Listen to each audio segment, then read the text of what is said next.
My family excluded me from a reunion because I was too busy, so I showed up uninvited, announced my engagement. And when my brother called me selfish, I blocked them all and excluded them from my wedding.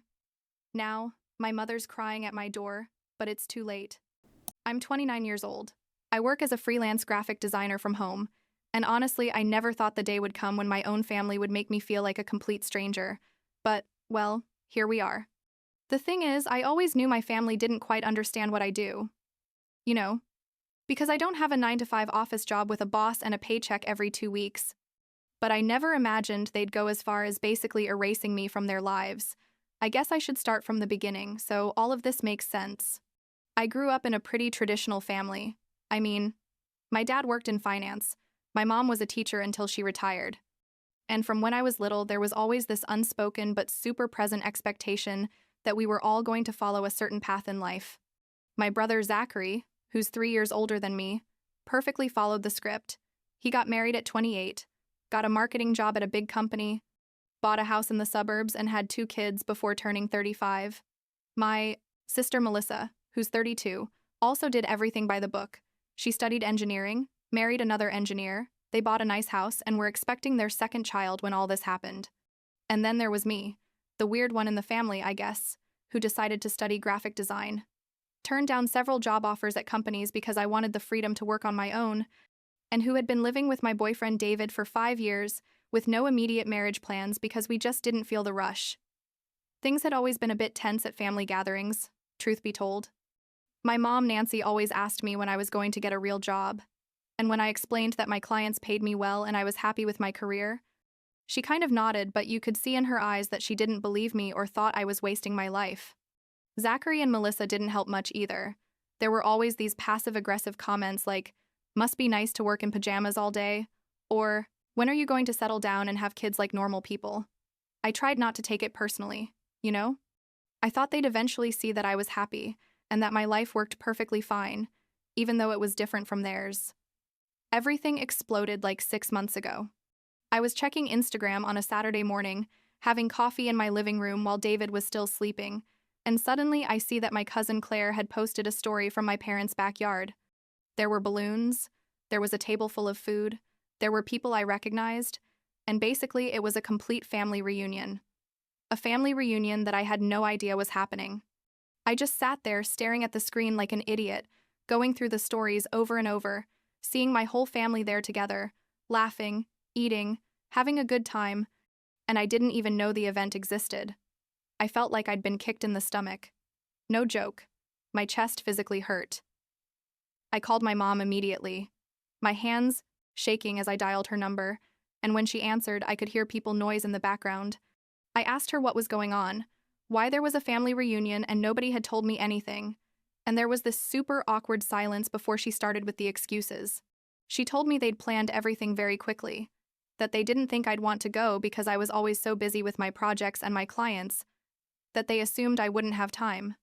The way she said it, with that voice like apologetic but not really apologizing, made me even angrier. I told her how could she think to assume that without even asking me, and she just mumbled something about not wanting to bother me and that we could get together another day. I hung up the phone and started crying, because basically my family had decided I wasn't important enough to include in their plans. David woke up and found me there on the couch, a complete mess. And when I told him what happened, he got as angry as I was. He told me my family was a bunch of assholes. Sorry for the language, but those were his exact words, and that they didn't deserve me putting them before my own peace of mind. But the thing is, as toxic as everything was, they were still my family, and a part of me wanted to believe this was a horrible misunderstanding and that we could fix it. So I made a decision that probably wasn't the smartest, but that in the moment seemed necessary. I decided I was going to show up at that reunion anyway, uninvited, and I was going to prove to them that I was also part of this family, even though they seemed to have forgotten. I spent that whole morning baking cookies. I made like 3 dozen of my chocolate chip cookies that had always been favorites at family gatherings, put them in a nice container, got ready, and drove to my parents' house with my heart beating a mile a minute. When I got there and knocked on the door, my mom opened it and her face was priceless. Honestly, she just stood there, with her mouth half open, looking at me like I was a ghost or something. I said, "Hi, Mom. I brought cookies." in the calmest voice I could fake, and she stammered something about what a surprise to see you here before letting me in. The atmosphere when I walked into the backyard was the most awkward thing I've ever experienced in my life. People greeted me, but there was this tension in the air. Like everyone knew I shouldn't be there, but nobody knew what to do about it. Zachary gave me a super forced hug and asked how I'd found out about the event, and I told him I'd seen it on social media, and he got all weird and quickly changed the subject. I tried to fit in, you know?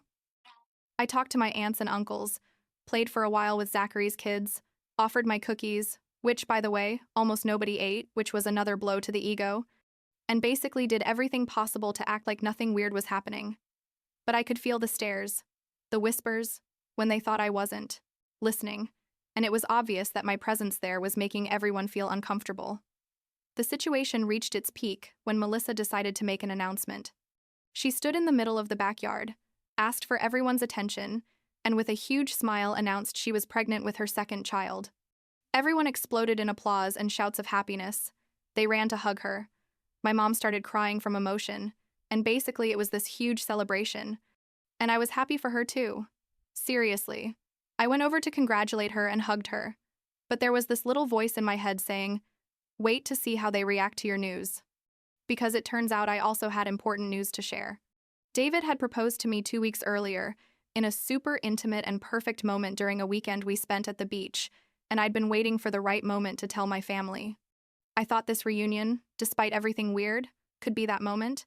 So when the excitement about Melissa's announcement started to calm down a bit, I raised my hand with my engagement ring visible and said, "Well, since we're sharing good news, David and I are getting married." The silence that followed was deafening. People stopped talking, stopped moving, and everyone looked at me with these confused faces like, "Why are you doing this now?" My mom was the first to say something. She mumbled a very unenthusiastic congratulations, and then Zachary said, "Wow, Brooke, you always have to make everything about you, don't you?" I couldn't believe what I was hearing.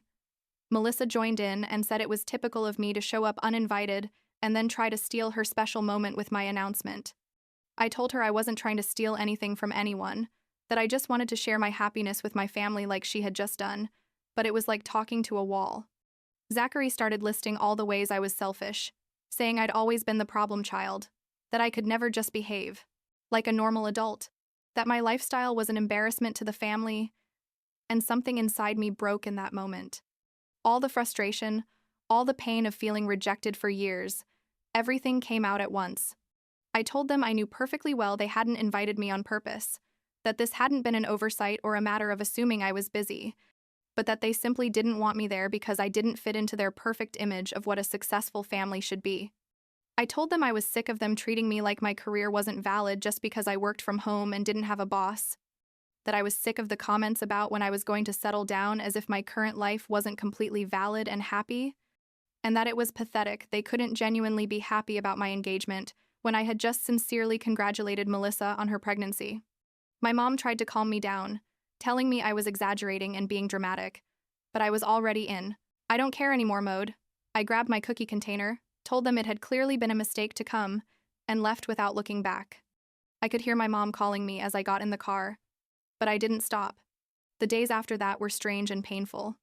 Nobody from my family called me, nobody texted me. It was like I had simply ceased to exist for them, and that hurt more than I want to admit. David was incredible through all this. Honestly, he let me cry when I needed to cry, let me vent and curse my family for hours, and never made me feel like I was exaggerating or being dramatic. After like a week of that horrible silence, I decided that if my family wasn't going to be part of my celebration, then I was going to create my own celebration with people who did appreciate me. I organized a small engagement party in my backyard, invited my close friends, some colleagues I get along with, and my cousin Claire, who had always been like my ally in the family. It was a small gathering, like 20 people, but full of genuine love and people who were really happy for me and David. Claire told me during the party that after I left the family reunion, she had defended my position and told everyone they were being cruel and unfair to me. According to her, Zachary and Melissa basically shut her down, saying I'd always been like that I always caused drama, and that it was better to let me go if I couldn't behave appropriately.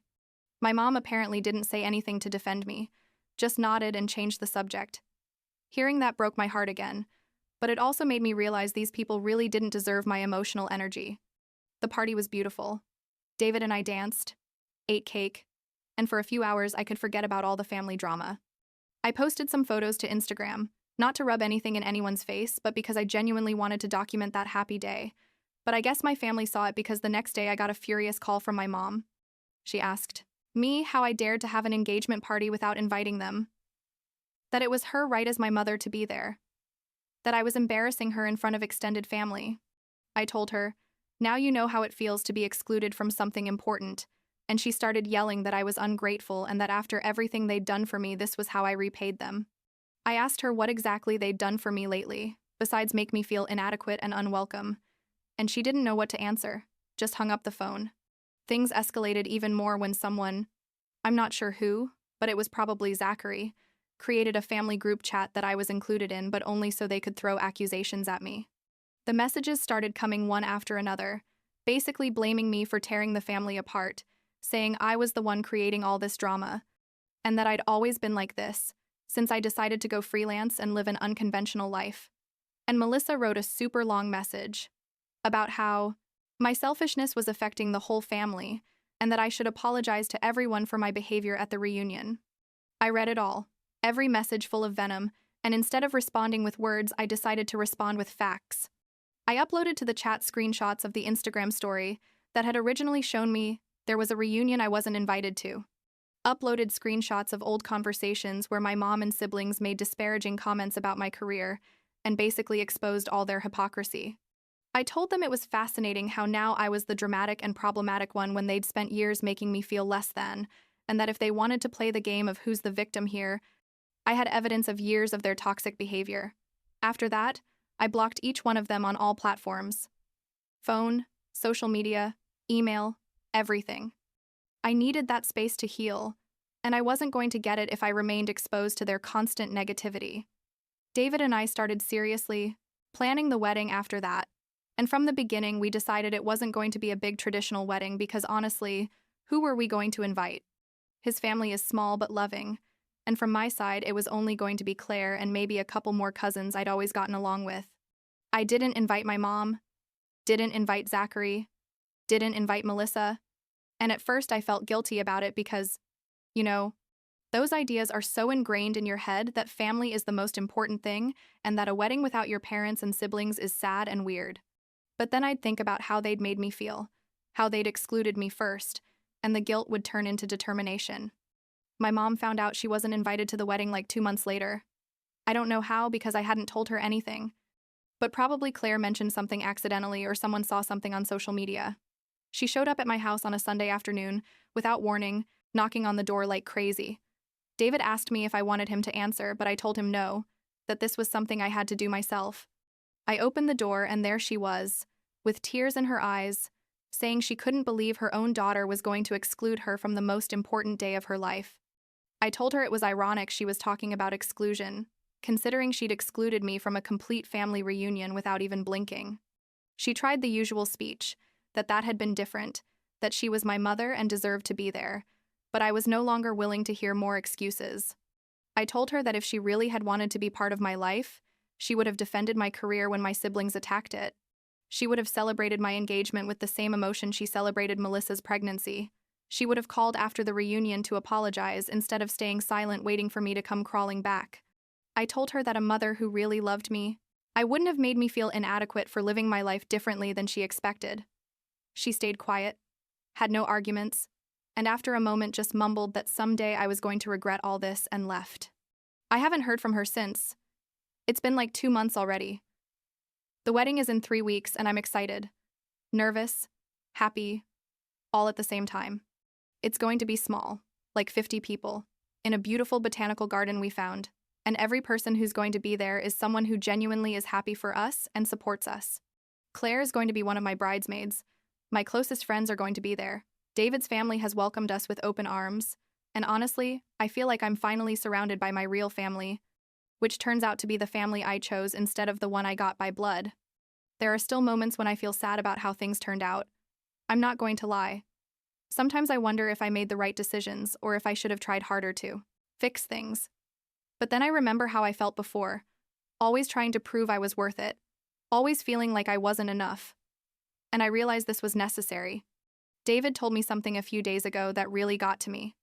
We were having dinner, and I was a bit quiet, thinking about all this, obviously. And he took my hand and said, "You know what I admire most about you? That you had the courage to choose yourself even though that meant losing people who were supposed to love you unconditionally." He's right, I guess. Sometimes choosing yourself looks like selfishness, especially when it comes to family. But the truth is, nobody else is going to defend your peace of mind and your happiness if you don't do it first. It took me 29 years to understand that. But here I am, planning a wedding without my biological family, and feeling more confident in myself than I've felt in years. I don't know if I'll ever reconcile with my mom or my siblings. Part of me hopes that maybe with time they'll to realize what they did and genuinely seek to repair the damage. But I'm also at peace with the possibility that might never happen. And that's okay, I think. I'm building my own life, with my future husband, with people who value me for who I am and not for who they want me to be. And that's more than a lot of people can say.